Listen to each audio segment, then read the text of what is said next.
एक विदेशी राइटर ने लिखा, वो कहता है ये महान हिंदू जाति, जिस जाति का कभी पूरी दुनिया में क्षत्र साम्राज्य हुआ करता था, वो हिंदू जाति दुनिया से समाप्त कैसे हो गई।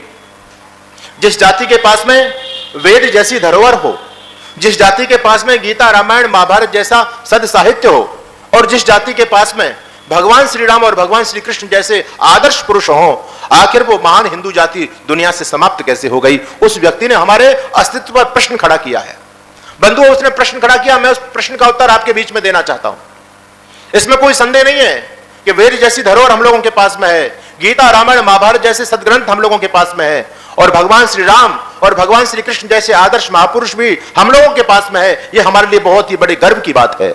लेकिन फिर भी हम दुनिया से मिट गए। उसका सबसे बड़ा कारण यह था, इस हिंदू जाति ने भगवान श्री राम और भगवान श्री कृष्ण के बड़े बड़े मंदिर तो बनवाए, इस हिंदू जाति ने भगवान श्री राम और भगवान श्री कृष्ण की मूर्तियों को मालाएं तो पहनाई, इस हिंदू जाति ने भगवान श्री कृष्ण और भगवान श्री राम के नाम के बड़े बड़े भजन गाए, बड़ी बड़ी कथाएं कराई।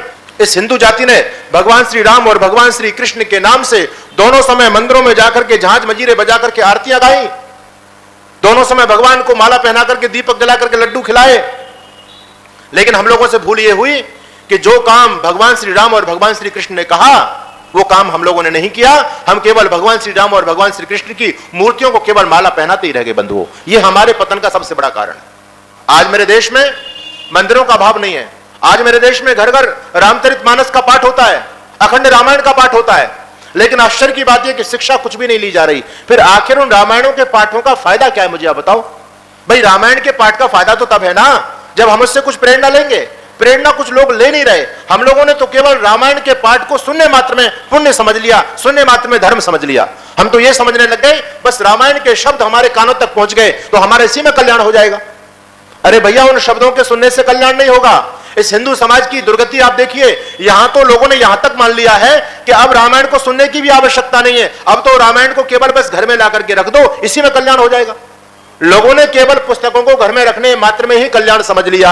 लोग गीता जी को लाते हैं, लाल कपड़े में पैक करते हैं, मंदिर के अंदर रख देते हैं, कभी गीता जी को खोल करके पढ़ना नहीं चाहते, रोज उस पर मूल फूल चढ़ा देते हैं, दीपक जला देते हैं, गीता जी को प्रणाम कर रहे हैं, लेकिन गीता जी को खोल करके कभी किसी ने देखा नहीं। लोग ये समझ रहे हैं कि गीता जी घर में है तो हमारा कल्याण हो जाएगा। लोग रामायण जी को अपने घर में रखते हैं। मैंने एक व्यक्ति से पूछा, क्या भैया तुम्हारे घर में महाभारत है?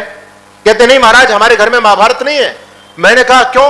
कहते हैं ग्रंथ तो हमारे पास सारे हैं, गीता जी रखी है, रामायण जी रखे, सारे पुराण रखे हुए हैं, लेकिन महाराज जी हम महाभारत नहीं रखते। मैंने कहा क्यों नहीं रखते? तो कहता महाराज यदि घर में महाभारत रखेंगे तो घर में महाभारत ही हो जाएगा, इसलिए महाभारत नहीं रखते।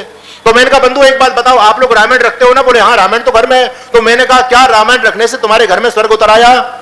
अगर केवल ग्रंथों के रखने मात्र से महाभारत हो जाता है तो रामायण को रखने मात्र से क्या तुम्हारे घर में स्वर्ग उतर आया क्या? अरे भाई, केवल पुस्तकों को रखने से कुछ नहीं होगा। राम के चरित्र को अपने जीवन में धारण करो। भगवान श्री राम दोनों समय संध्या करते थे। मैं आज आपसे पूछना चाहता हूं, आप लोगों में कितने ऐसे लोग हैं जो प्रतिदिन संध्या करते हैं? अगर आप नहीं करते तो फिर किस बात के आप जय श्री राम के नारे लगा रहे हो? बंधु, इन थोते नारों से कल्याण होने वाला नहीं है। आज मुसलमानों की धरती पर 58 देश हो गए, क्रिश्चियनों के 100 से अधिक देश हो गए, हिंदू दिन प्रतिदिन खत्म होता चला जा रहा है। कारण क्या है? आपने कभी सोचा? मुसलमान अपनी संस्कृति को जीवन में जीता है, क्रिश्चियन अपनी संस्कृति को जीवन में जीता है, वो पूरी तरह से मोहम्मद को फॉलो करते हैं, वो जीसस को फॉलो करते हैं। लेकिन हम लोग ना राम को मानते, ना कृष्ण को मानते, ना कभी गीता को उठा करके देखते, ना कभी रामायण को उठा करके देखते। यही तो हमारे पतन के और मिटने के सबसे बड़े कारण है। तो मैं आपसे निवेदन करना चाहता हूं कि आप लोग यदि वास्तव में भगवान श्री राम के भक्त हैं तो आज से संकल्प लेकर के जाएं। भगवान श्री राम सुबह उठ करके क्या काम करते थे बच्चों? प्रातः काल उठ कर रघुनाथा, मातु पिता गुरु ना वही माथा। गोस्वामी तुलसीदास कहते हैं और महर्षि वाल्मीकि रामायण में अपनी लिखते हैं, कहते हैं भगवान श्री राम सुबह उठ करके अपने माता पिता गुरुजनों को पैर छू करके प्रणाम किया करते थे।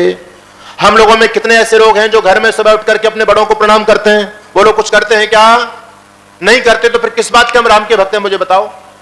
भाई, राम के चरित्र को जीवन में धारण करना पड़ेगा। ये परंपराएं आज समाप्त हो रही है समाज से।